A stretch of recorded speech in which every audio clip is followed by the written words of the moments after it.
guys in just over a minute.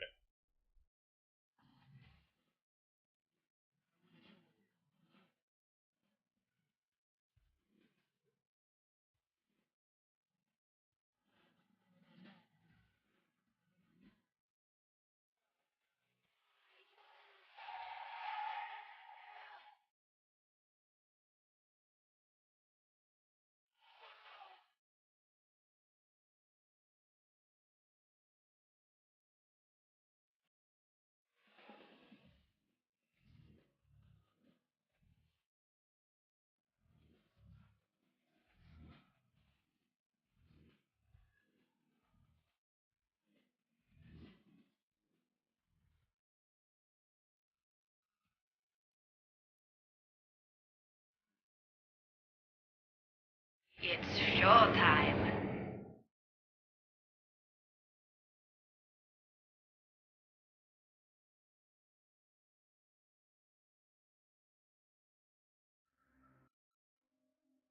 Oh. Hey guys, welcome back to the STPL. My name is Kix, I am your host, and I just forgot to pause the replay, but either way, it's not too bad. We're going to move on to our third game, and I say we because I am once again joined by Machingu Rapid. That's right, I'm here, and so is everybody else. You made the right choice to watch STPL tonight. Series has actually been really good. Net Wars always surprises me. It's not like I sleep on them or think they're a weak team, but like, Net Wars is a news site, right? They're these Polish dudes that for some reason just like Brood War way too much. Yeah. And StarCraft too. They're pretty good at that as well. Yeah, there's a lot of them as well. There is a hell of a lot of Polish There people. are a surprising amount of Polish people, Kix.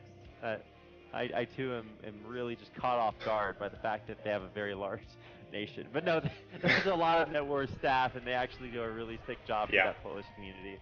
Yeah, they do. They're like, outside of Korea, I would say they're one of like the esports hubs, and it's just because they have so many dedicated players to their craft as well. Because not only StarCraft and StarCraft 2, I believe there's also other Polish communities, and they really do love playing games. And like, I know there's been a lot of LAN tournaments in Poland, 2 of them hosted by Zero himself, who we just saw in that previous game.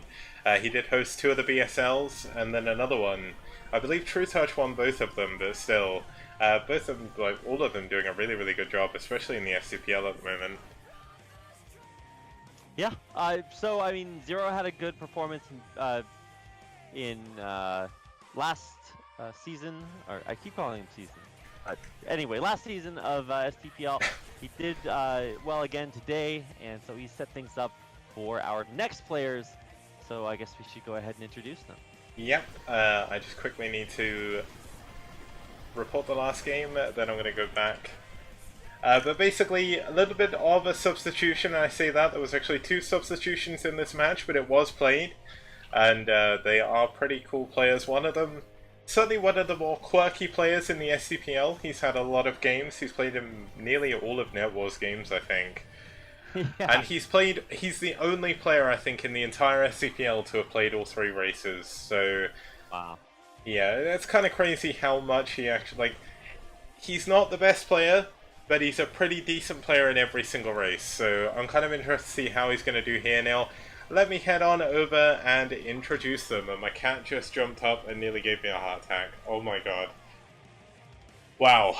Right, let's head on over to the overlay and let's get started. I need to look past my cat to be able to see my screen, but it's all good as we head on over to the overlay once again. Okay, whoops. Well, I guess we're going back to my camera. It's all good. And you know what? This is not working with my cat in the way. I can't click the right things. Okay, here we go. We're on the right screen finally. The heat is getting to me, man. It's too hot. But it's okay. Cat is by far the star of the show here. Okay, fighting for Net Wars. It's gonna be Radley now. He's actually played in a lot less games than I thought he did, but he went 2 for 1 last round. We saw him last week in a TBT against ReV on Hitchhiker. He's the acting captain when Koga is dealing with his newborn, and he is currently 2 for 1 in this round as well. He is 0-1 against Zerg, but I don't know if that is as Zerg or if that's a different race. Overlay and database does not deal with that very well. Doesn't deal with race pickers, so causing me problems. But his opponent, going to be a debut player here for ReV. It's going to be a Terran, which is very surprising. Don't see many debut Terrans, but should be kind of cool to see how he does. It is going to be a TBZ Quail versus radleyong, and we are going to be heading on to New Sniper Ridge. Now, New Sniper Ridge, a 4-player map. Gas thirds are 12, 6, 3, and 9. And these high ground pods throughout the map should see the Zerg player take another main as his third base. Fairly normal in that double base in the middle. Oh, sorry, it's a she. My bad. Quail is a girl, so it's all good. But I should use gender neutral pronouns more. Either way, let's head on over to the game and let's get started with radleyong versus Quail.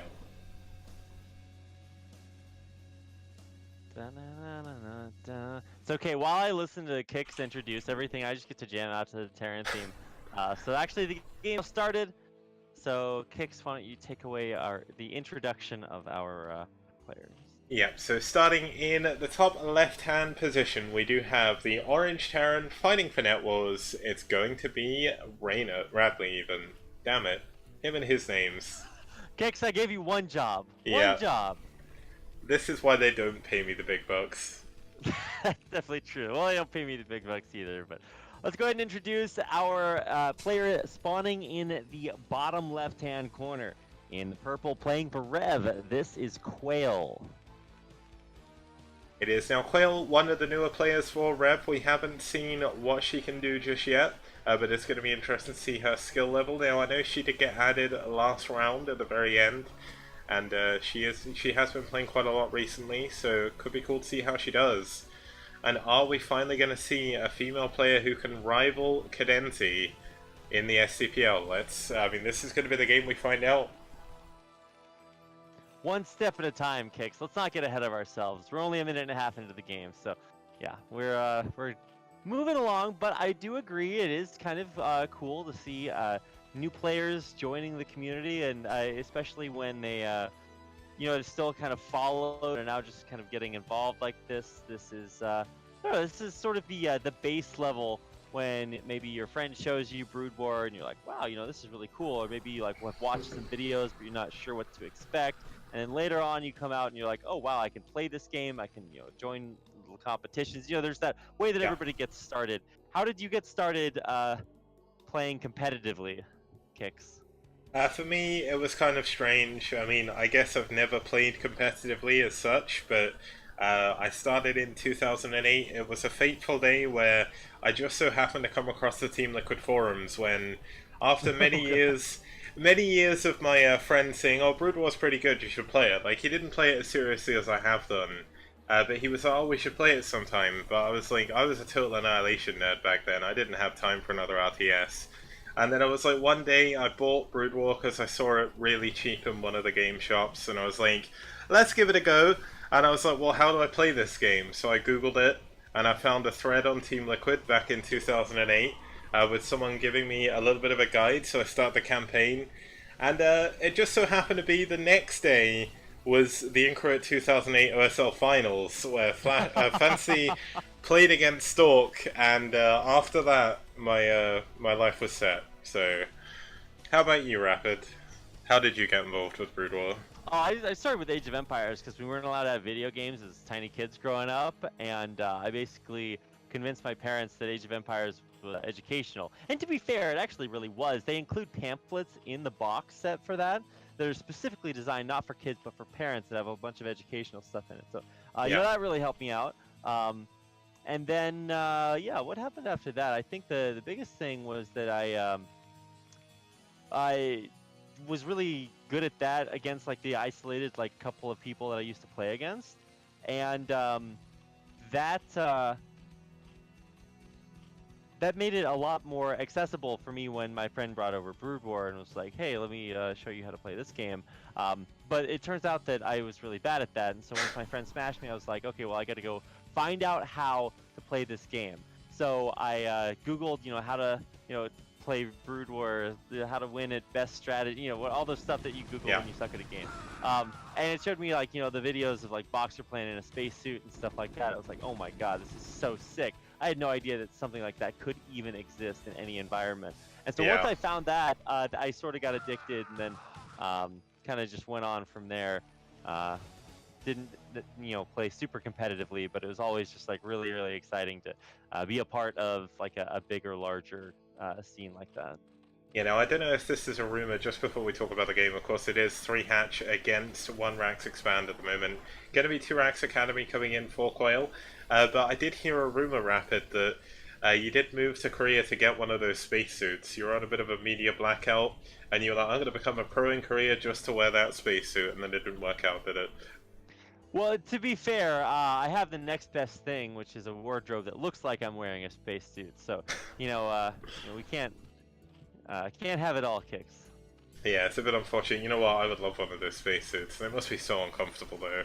I genuinely don't know. There's one laying in like a laundry basket, locked away in some like kid who's gone to college's closet, that his mom just put there in deep storage, and nobody knows about it. So I'm sure it's out there, along with Bisu's NBC Game Hero jersey. So one day I'll find one of those too. Yeah, now the cool thing is, like, Brood War is certainly a game. I mean, it's 20 years old now. There's been a lot of history with this game, and there's still new players that are popping up every once in a while. Yes, it's not the biggest scene, but I mean, there's something I want to talk about a little bit later. We've got some Lings coming through here into the SCV line. Now let's see how Quail's micro is to defend against this. Looks like, Quail is actually moving on a bunker. Oh no, the bunker could go down. Oh, this could be pretty bad. Oh, she's not realized. Oh, there we go. That was close. But looks like the first medic. Ooh, the first medic just getting away there. And Quail still with some Lings in her base. And this is the problem. This is one of the moments when Brood War gets really difficult. Like, you've got a lot going on. You're being thrown around by these Lings in your base. You're not building anything because you're a little bit thrown off, but still. Radley did lose his Lings back at home. He is going for Hydralisk behind this. It's going to be a Lurker build, and that makes it even harder now. It's going to be double upgrades coming in for Radley as well. And I did say before the game that Radley played quirky styles, and this is certainly an example of that. Yeah, I haven't seen quite this variety with the double upgrades. Like, maybe that's just my inexperience, but I'm like, okay, well, why do you need to invest in A, a second Evo chamber, and B, the armor upgrade for Lurkers if you're just going to run them up to the bunker and try to kill everything?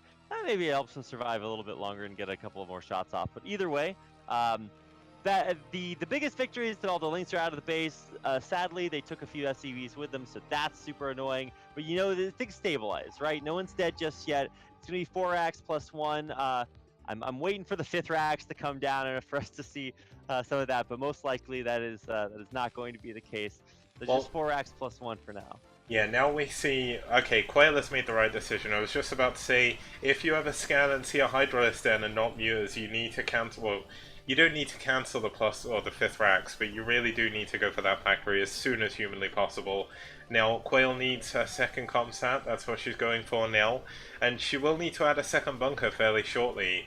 But the trouble with this map, and it looks like Radley isn't doing an all-in off the back of this, he's taking a 3rd base, he's sent his Hydralisks that were going to be used for the Lurkers to actually defend. Now, the 2 medics, interestingly enough, are actually up at the Zerg's choke. I think they moved a little bit too far forward too quickly, but here we go. Those are the advanced scouting medics, Kicks. They're the recon division, so... That's true. They survive longer than any other scout in the game because they heal each other. Okay, so don't want to get ahead of yourself here. Gotta keep everything behind the sunken line, that's for sure. This wall, by the way, Kicks, is insane. Nothing breaks this wall at this point in the game. Yeah, this is the Great Wall of Poland, and one thing we did see in the chat before, Zero did turn up and say this is next level BM, and I mean, I don't know, I've never really seen the Polish community as very bad mannered, but certainly this series has been eye opening for me. They're rivaling through, like... Oh, Quail is going to try and break up to the 3rd. Looks like a scan did go down in the wrong place. The units aren't being controlled, and it looks like they're going to go down. The medic gonna get away with her life. That medic itself is actually Quail as she retreats back to her base. To And play again.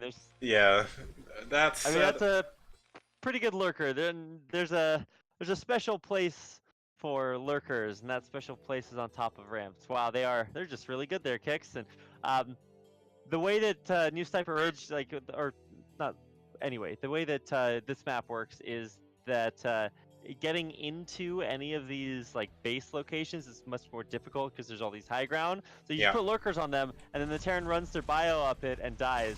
And, if those lurkers were, say, at the ramp that the bio is crossing over right now, then they'd all be dead. So Yeah, you know, at least that's lucky. it's very dangerous. So Quail is doing a pretty good job keeping her macro up off of her barracks, going into double starport. Interestingly, I can't see the science facility just yet. Oh no! So Oh no! All the bio died to lurkers. oh no. Ooh, that's a 12 kill and a 7 kill lurker, my man. At least there's a nice scan at the end just to confirm that there are lurkers there. That there were lurkers there. It's like, all right, we don't know what happened to our units. Yeah. But they might have been killed by lurkers. I'm not sure if they were killed by, but I gotta find out. And so the confirmation comes through. Oh man, I'm wincing right now. I've just zoomed in on the stream because I just looked at Radley's natural. We've got queens, and there's going to be ensnare, and it's going to be sick. Oh no! Now this is maybe a little bit of that extra cadensity BM that happens, but the queen's on top of this. It's like you're trying, right? You lost a bunch of bio, but you're trying. You're gonna get some extra bio out there and maybe try to come back in this game. And then all of a sudden, its snare hits it, and it's like, well, you know, that's just not very useful anymore. The recon medic patrol up at the 4th base again. Gonna survive against the Ling for now, but does need to send a marine over there really to try and help this.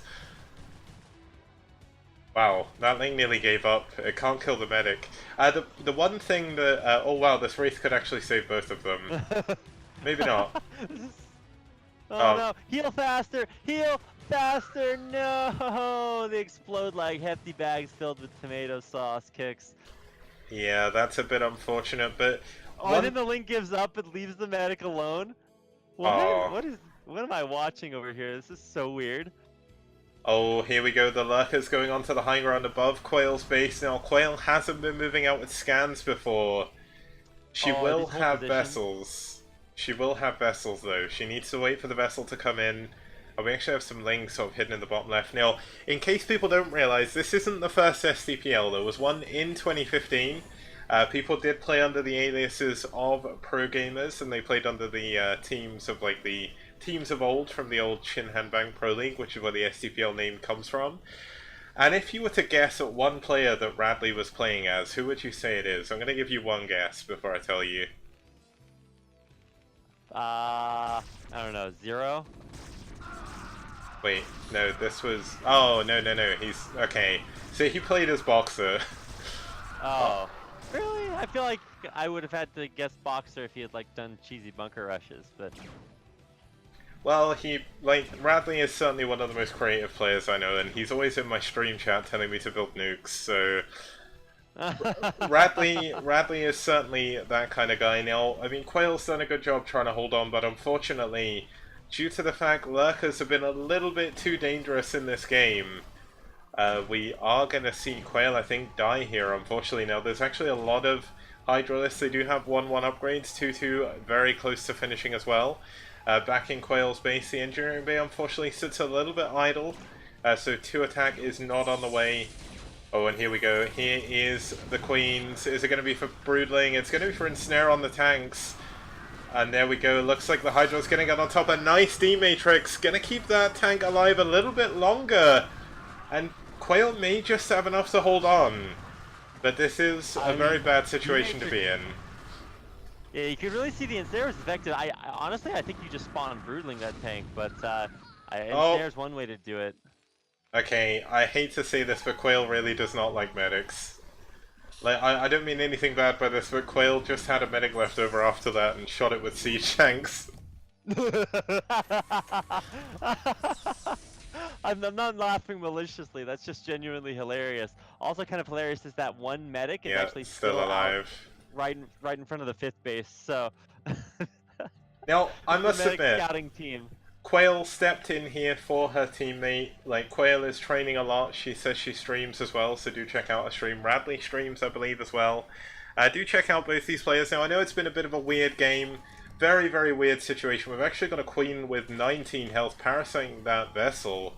Now, Quail could go for Restoration on the Academy, but maybe not worth it. A little bit further behind here. Double Science Facility coming in. Now, if this were Radley, I would say this is like, oh my god. Oh, I thought there was going to be an ensnare on the workers. But if this was Radley, I would say it was for Covert Ops and Physics Lab at the same time.